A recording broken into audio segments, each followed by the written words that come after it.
En las faldas del Cerro de la Silla, en la ciudad de Monterrey, se erigió durante décadas una estructura que desafiaba la lógica y la cordura.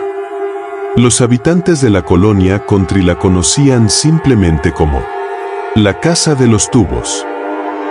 No era una mansión convencional, era una masa gris de cilindros entrelazados, rampas interminables y ventanas que parecían ojos observando el vacío.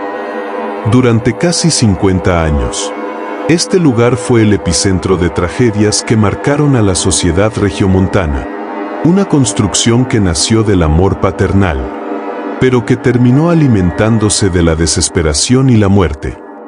Quienes se atrevieron a cruzar su umbral antes de que fuera remodelada, coinciden en algo: el aire ahí dentro era distinto, más pesado, más frío, como si el cemento mismo hubiera absorbido los gritos de quienes perdieron la vida entre sus muros. La historia comienza en la década de los 70. Un hombre de gran fortuna, cuya identidad siempre ha sido protegida por el misterio, decidió construir el refugio perfecto para su hija. La joven, que se encontraba postrada en una silla de ruedas, era el centro de su universo. El padre, en un arrebato de obsesión arquitectónica, rechazó la idea de escaleras. Quería que su hija pudiera recorrer cada rincón de su hogar con total libertad. Así nació el diseño de los tubos, una serie de rampas circulares y habitaciones cilíndricas que permitieran el libre tránsito de la silla de ruedas. Sin embargo, desde que se colocó la primera piedra, algo se sintió mal. Los arquitectos originales abandonaron el proyecto tras semanas de pesadillas inexplicables, y los nuevos constructores comenzaron a notar que las herramientas desaparecían o que, por las mañanas, el trabajo del día anterior aparecía destruido. El verdadero terror comenzó cuando la estructura empezó a tomar forma. Se dice que una tarde, mientras los obreros trabajaban en los niveles superiores, un silencio sepulcral cayó sobre la obra. Sin que hubiera viento ni motivo alguno, 2 trabajadores cayeron al vacío desde lo que sería el tercer piso.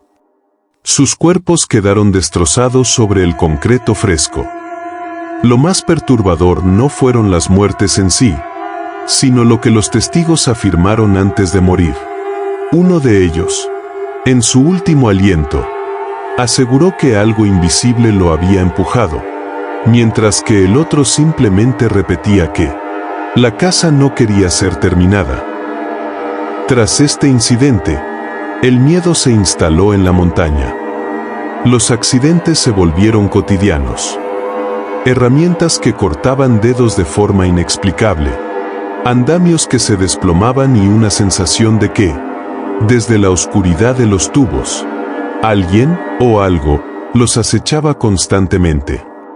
A pesar de las tragedias, el padre, cegado por su propósito, ordenó continuar.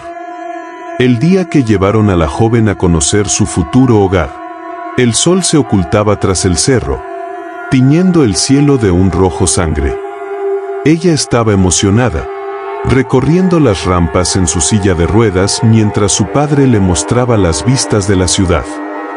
Pero en un segundo de descuido, la tragedia que la casa había estado cocinando finalmente estalló. Algunos dicen que fue una racha de viento, otros, que la silla de ruedas aceleró por sí sola. La joven perdió el control y salió disparada por una de las enormes ventanas circulares que aún no tenían cristales.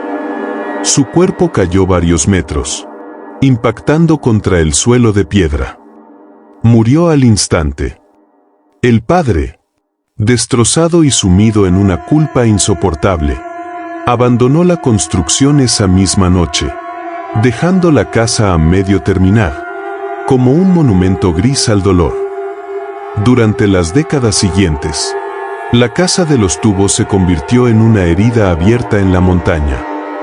Los curiosos y buscadores de lo paranormal que lograban burlar la seguridad, reportaban experiencias que rozan la locura. No eran solo fantasmas, era la estructura misma. Al entrar, muchos perdían el sentido de la orientación. Las rampas parecían no tener fin y los cilindros distorsionaban el sonido de tal manera que tus propios pasos parecían venir de frente a ti. Se cuenta que en las noches de luna llena, se puede ver la silueta de una niña asomada por la ventana más alta. Pero lo más aterrador no es verla, sino escucharla. Exploradores urbanos han grabado el sonido metálico de ruedas girando velozmente sobre el concreto, seguido de un grito desgarrador que se corta abruptamente, repitiendo eternamente la caída de la hija del dueño. Hubo un caso documentado en los años 90 de un grupo de jóvenes que decidió pasar la noche dentro de la casa. Armados con linternas y cámaras, se adentraron en el laberinto de cemento. Al llegar a la zona de las rampas, uno de ellos se separó del grupo. Minutos después, sus amigos lo encontraron en un estado de catatonía, sentado en el suelo, mirando hacia la oscuridad de un tubo. Cuando finalmente pudo hablar, contó que había visto a un hombre de traje antiguo, con el rostro desfigurado por la tristeza, que le susurró al oído: «Vete, antes de que ella te pida que juegues». Tras ese encuentro, el joven nunca volvió a ser el mismo. La energía del lugar era tan maligna que incluso los animales de la zona evitaban acercarse.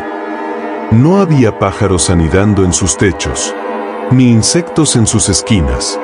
Solo el silencio pesado de la muerte habitaba entre los cilindros de concreto. La leyenda creció tanto que se hablaba de rituales realizados en el sótano, donde la configuración de los tubos creaba una acústica perfecta para invocar energías oscuras. Se decía que la casa era un portal, una antena diseñada accidentalmente para atraer el sufrimiento. Incluso después de que fuera demolida y remodelada recientemente para convertirla en una residencia moderna, los nuevos vecinos aseguran que la maldición no se ha ido. El terreno tiene memoria. Por las noches, en la calle que sube hacia lo que fue la casa original, los conductores reportan que sus vehículos se apagan sin razón. Algunos aseguran haber visto a una niña de vestido blanco cruzando la calle, pero cuando bajan para ayudarla, solo encuentran el rastro de un olor a humedad y hierro, el aroma de la sangre vieja mezclada con el cemento. Hoy, aunque la estructura original ya no existe, el mito de la casa de los tubos sigue vivo en la memoria de Monterrey. Es un recordatorio de que a veces, los edificios que construimos con nuestras manos pueden albergar horrores que no comprendemos. El diseño que buscaba la libertad de una hija terminó convirtiéndose en su prisión eterna. Quienes conocen la historia real saben que, aunque pinten las paredes de colores y pongan cristales nuevos, los cimientos de esa propiedad están bañados en tragedia. La montaña no olvida, y en el susurro del viento que baja del cerro, todavía se puede escuchar, si prestas atención, el eco de una silla de ruedas descendiendo por una rampa que ya no existe, hacia un vacío que nunca termina de cerrarse.